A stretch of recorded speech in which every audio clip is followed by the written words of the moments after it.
All right, welcome to another answer for a comment. This one is also from KHANYISA. Hi, and he asks, next question about tanks. Could you please just make your own personal breakdown or ranking of all the tanks in the game? For instance, literally none of the top players use Ogre Warriors at all, and I know their stats fall short when compared to something like a Meteor Golem, but that thing they do where they hit the ground and the enemy troop scatters is not pretty useful. It also baffles me how none of the top players have even a single Ogre Warrior. Secondly, pumpkin guards. You don't like them, right? Okay, so let's do a breakdown. Maybe we'll make this into a double thing. No, never mind. Let's just do it. The pumpkin guards. You don't like them, right? Actually, I do like the pumpkin guards. I just don't have any level 10s right now. But on paper, they are very comparable to the stone golem, similar health, and the attack stat is the same too, I think. One complaint I have is that they aren't good backline defenders because they're quite fast and are really just rush to the front, whereas the stone golems stay back and defend. Is this why you don't use them? Okay, for that, actually, it seems like the pumpkins, though, can turn around and do aggro and turn around and attack the rear attackers before the stone golem in the front dies. So I think they have an advantage with that because they have that taunting mechanism. So level 10 pumpkin guards are nasty in the rear. You just need to put a nun or a frost archer right in front of them so they don't go running up to the front. But two level 10 pumpkin guards in the back will really slow down a lot of rear attackers. So some top players don't seem to like Yashas, but you seem to. I do too. Their stun ability is pretty useful. And the Soul Hunter has high health and defense. I can play the role of tanks as well, right? It has higher stats than the Yasha when it comes to attacking, I think. But people don't use him at all. Why is that? Okay, so break down the tanks and why I use them and how I rank them. Okay, so let's, this one might be a little bit longer because there's quite a few tanks. So we're going to just kind of go over this with just looking at their stats. 63,000 health is good. The attack is 820. Okay, single damage target is the thing there. That's one of the reasons why the Ogre Warrior doesn't get used. It doesn't hit multiple targets with that with their first hit, but the second one they have that bash, which is every time they hit, I guess now, and it has a range of 4, so they do hit everyone every time with that. So that's pretty cool. Okay, so there's the Ogre Warrior, and we're just doing tanks right now. So Yasha, level 10, so more hit points, more attack, a single damage attack there. Okay, but then it has the Spike of Darkness, and this one does a lot more damage, as you can see, 2,300 as opposed to the 650 of the thing, and the range is 3x8. So that's pretty crazy, and that's all around it, I think. Or maybe just in front. It has that little circle, three around, and then 8 in front, I think. So, and the duration, which is a really big thing, is the crowd control, is the stun. And that one is why that's why I like the Yasha a lot, because of the crowd control, and every hit is a stun. So it can pretty much just, once it has a group stun, it can just keep stunning them over and over. So it almost like perma-stuns them. Alright, so let's check out the Soul Hunter. And this one obviously is 64,000 health, good health. Attack is 1220. Okay, so they attack multiple targets. Range damage of 4. And then they have a 36% lifesteal. So they pretty much don't die.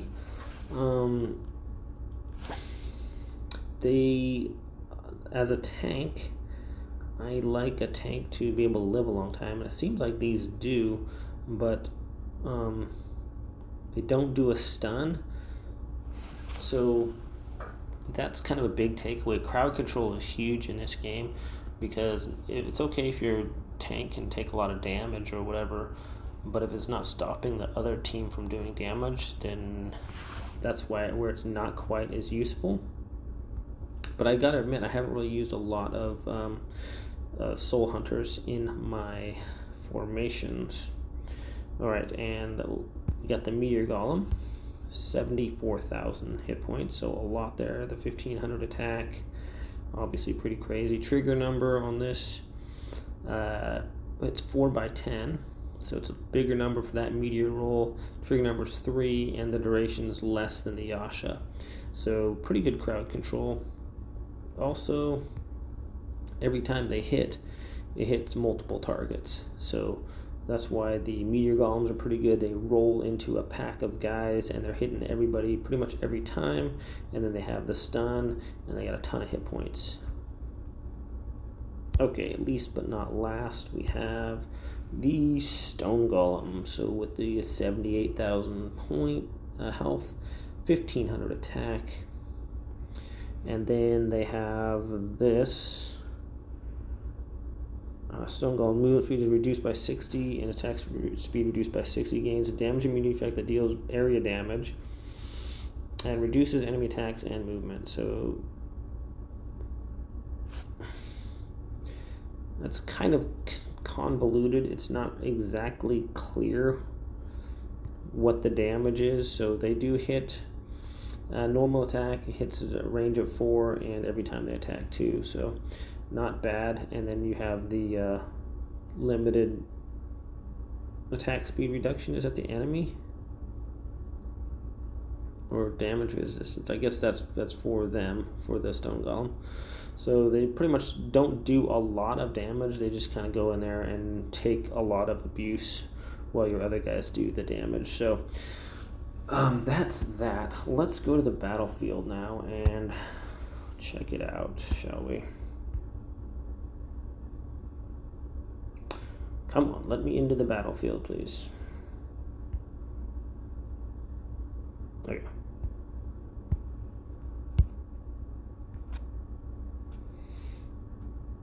Well, let's see. I might have to go all 8s on these. So let's kick it off with, what are we going with? 8s. 8 Stone Golem. I guess I left out the Sacred Swordsman, didn't I? Kind of a tank. So the Sacred Swordsman hits a bunch of people and stuff. So, okay, training. I think... I don't know if I'm going to try everybody fighting everybody, but let's just see here. I know I've done this before. And I think the Meteor Golem actually beats the Stone Golem. I wish I could just do like a free-for-all, like put them all in there and see who comes out the winner.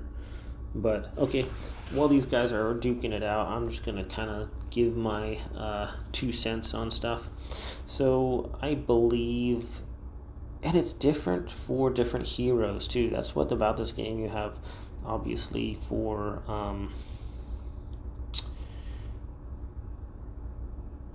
like a Davison or Sion Diak, you want the Stone Golems up there in the front. They just take a lot of damage. They take a while for them to die. That's the same with the pumpkins, though.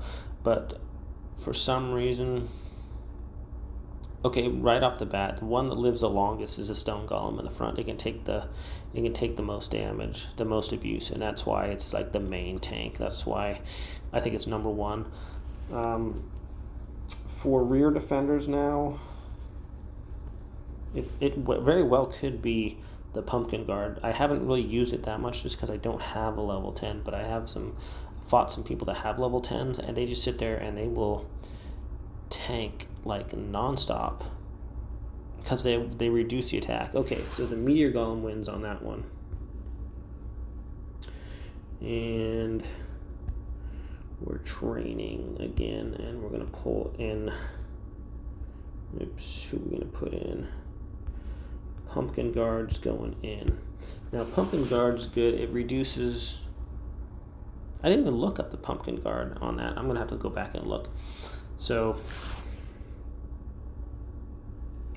while we're waiting on that, it reduces the damage and it taunts a bunch of things. So, it'll take all the rear attackers and they'll go attack him.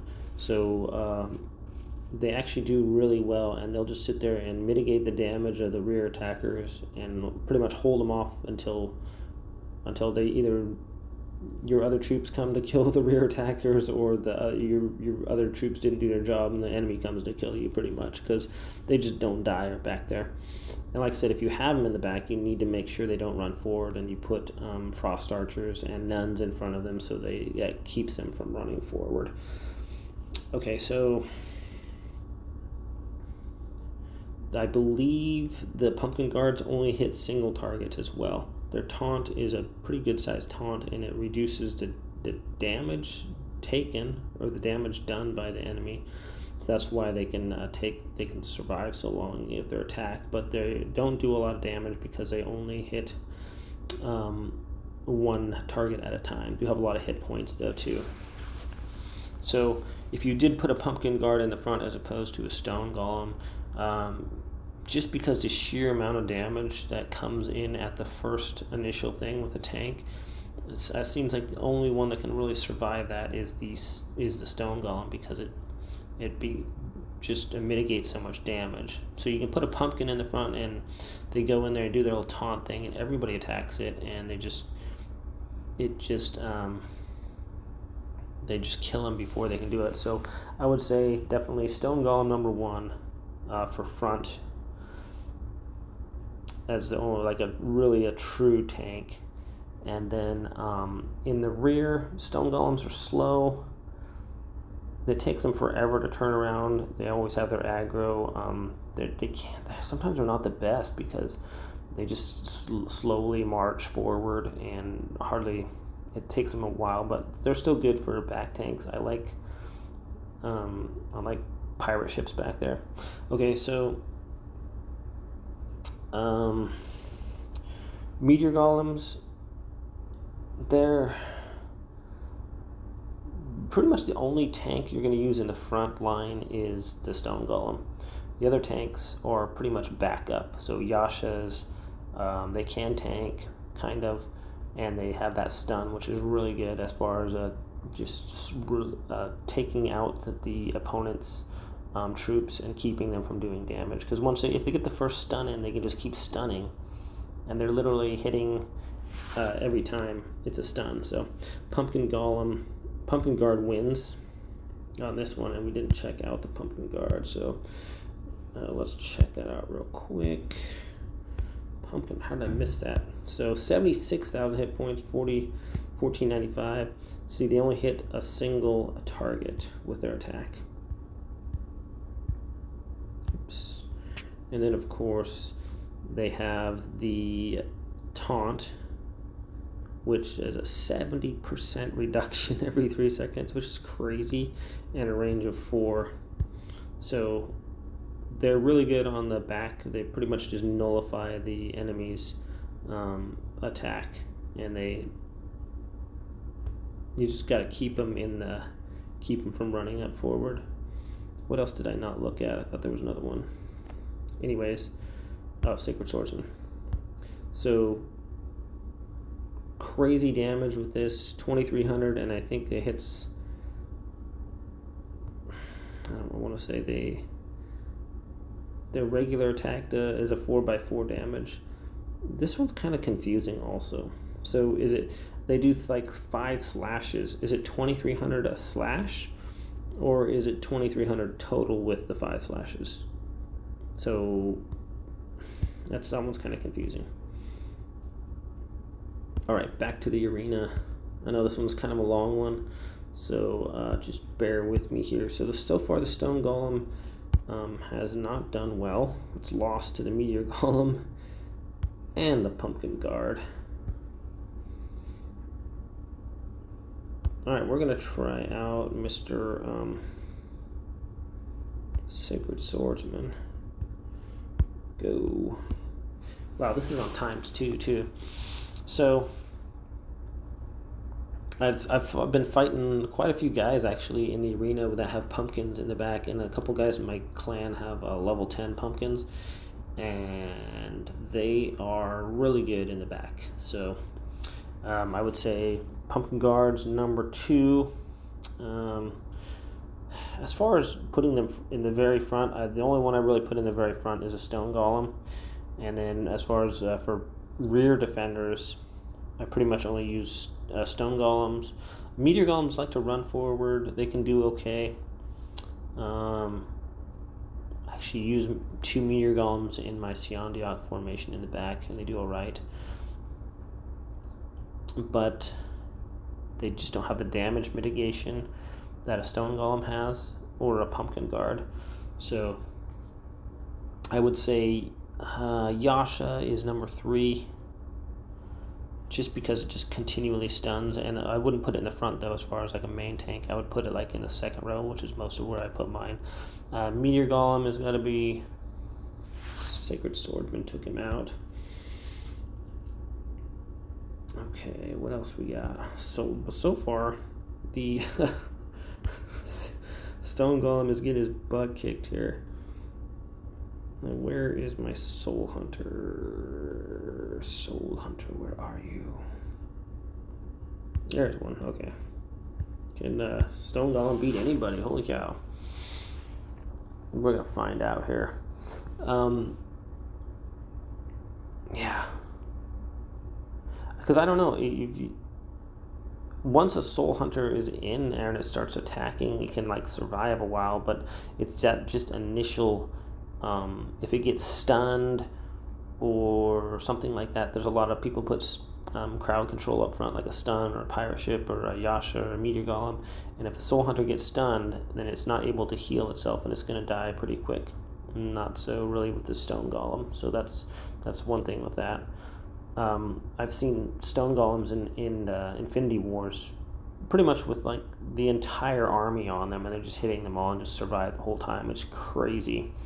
Obviously, the more troops around them, the better they are able to just sit there and kill them. So, but then if there's, that can change too. If your opponent has frost archers or something, and they hit him with that ice, it's going to slow them down, and that makes them less effective as well. So, there's just a lot of different factors. So I would rank Stone Golem, Pumpkin Guard, as far as like main tanks, Yasha,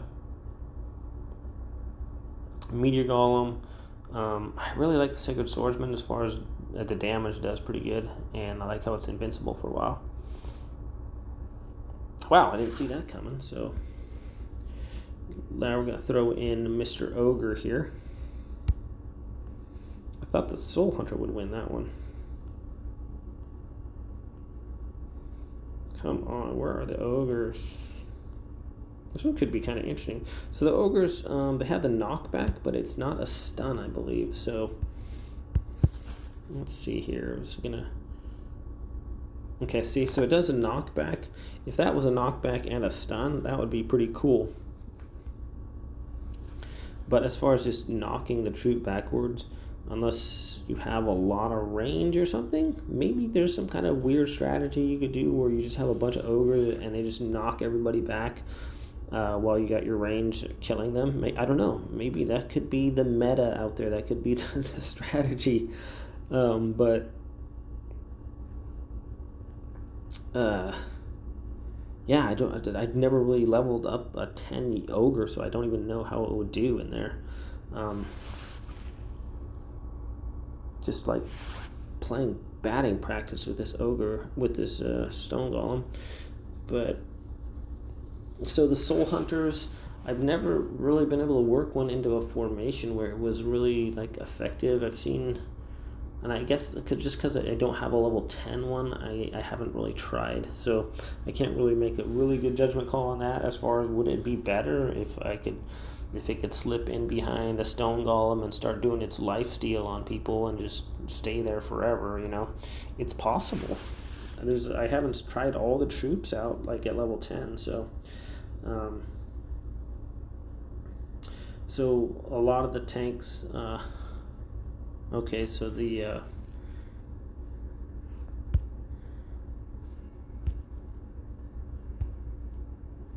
Ogre Warrior died.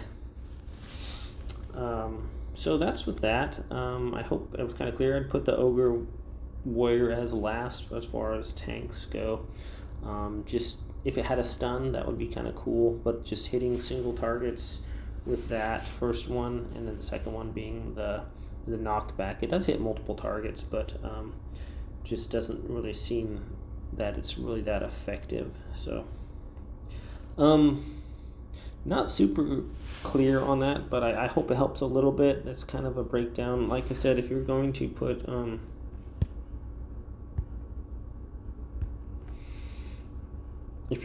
put pumpkin guards in your I'll just tell you what I was doing there.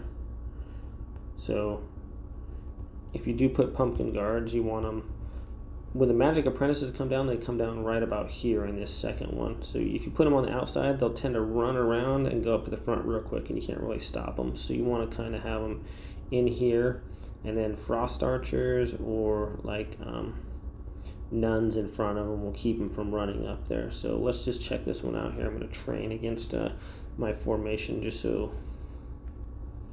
Where's my barracks? Alright, here we go. Let's throw in an alley on them there. Alright, so you can see the frost archers kept them from running in, and now they've taunted, and they died. Okay, so they died because Allie got the nuke on them too, so let's quit that one out. But you saw how they weren't able to run forward there. I'm going to train again. This time I'm going to use my Chion so we can check that out. Okay, here we go.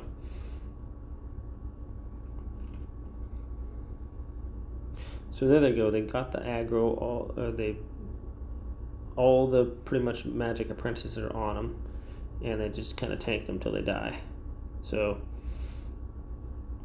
they did a really good job. As you can see, it beat my other formation. We'll have pirate ships in there. So we look at the troop details, and they didn't do very much damage, but received damage block 31,000. They just seem to hold. Okay, and control time 186 and 132. So they have a lot of control time, and I'm not exactly sure how that's calculated because they don't really stop anybody, but I guess just slowing down their attack counts as that. So you can see that I actually won with that one, and they're level 9s. So yeah, they were able to pretty much just stop the magic apprentice attack and just hold them there until the other guys got them. So the pumpkin guards might be the best in the rear. I might give it that because they turn around and attack right away. But yeah, so if they were level 10s, I know level 10s are crazy. They'll pretty much survive the entire time. So that's that, guys. Plus they're faster. I mean, they are good. So just because I'm not using some troops doesn't mean that they're not good. It just means that I haven't leveled them up to 10 yet. So, all right, I hope this was kind of helpful. I know it's kind of long, kind of rambled on, but try to be thorough on my answers. So thanks for watching, and I'll see you guys next time.